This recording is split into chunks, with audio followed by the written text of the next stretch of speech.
Tommy Robinson releases footage that raises big questions for Keir Starmer's team. Okay, this isn't just another political video. This is the kind of moment that flips the script and forces people to ask, what else are we not seeing?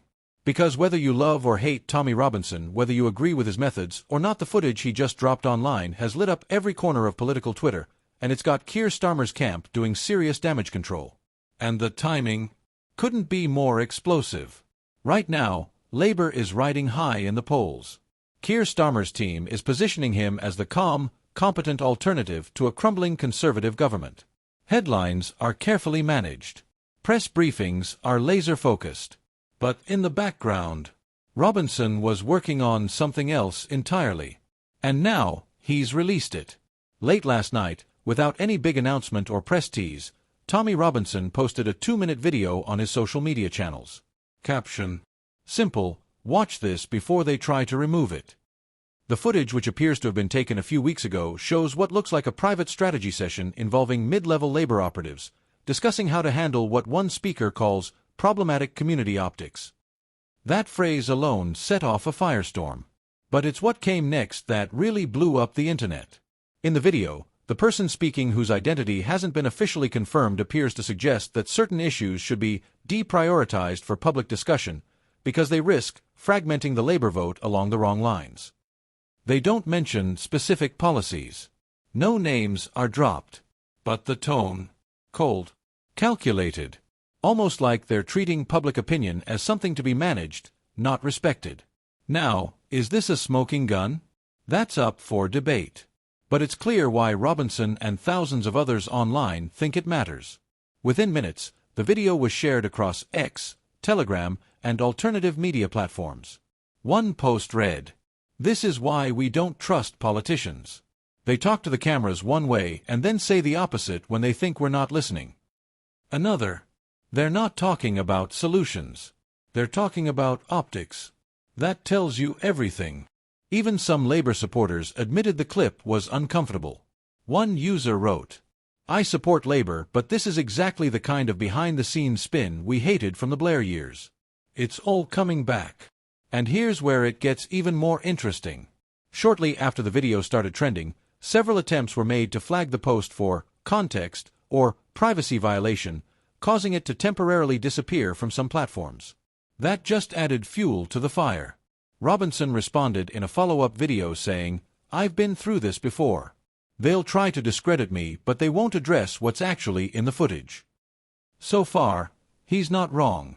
Keir Starmer's team has not issued a direct response to the clip. Instead, a Labour spokesperson gave a vague statement this morning, saying, "The party is focused on building a better future for Britain and won't be distracted by attempts to stir division using selectively edited materials." Selective or not, the public isn't letting it go. So what's really going on here? Let's be clear. Political strategy meetings happen all the time. Every party plans their messaging. Every leader wants to avoid controversy. But what's sparking outrage here isn't the fact that Labour holds private discussions. It's the language used. The sense that public opinion is a problem to be managed, rather than something to listen to. Especially in a moment where trust in politics is at an all-time low. People are asking, are politicians really hearing us? Or are they just calculating which words to say out loud and which ones to bury in the backroom? And that's why this video, brief as it is, hit such a nerve. It confirms what many people already suspect, that behind the scenes, political strategy has nothing to do with principle, and everything to do with optics. Now let's talk about the fallout. This morning, GB News and Talk TV ran segments on the footage, both asking if this marks the beginning of a Labour credibility crack. Nigel Farage reacted on his podcast, saying, "This is just a glimpse into what we've always said: they don't care what you think, only what you look like on a voter spreadsheet." Meanwhile, Owen Jones, a vocal defender of Labour, pushed back, saying, "You can't build an argument off a clip with no context. This is manufactured outrage, not journalism." But here's the thing. Context or not, the damage may already be done. Because now the spotlight is on Keir Starmer's style of leadership. Not just what he says in front of the cameras, but how his party speaks when the microphones are off. And that leads us to the real question. If this was just one meeting, What else is being said behind closed doors? Will more footage surface? Will Labour acknowledge the concerns? Or as some suspect, will they double down, stay silent, and hope it blows over? This isn't just about one video. It's about whether the public still believes that politicians are working for them or just managing them. And if Starmer's team really wants to win the next election, they'd better start treating honesty as a strength, not a liability. Because in the digital age, it only takes one video, one leak to crack the whole message machine wide open.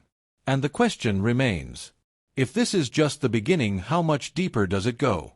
Stay tuned. This storm is far from over.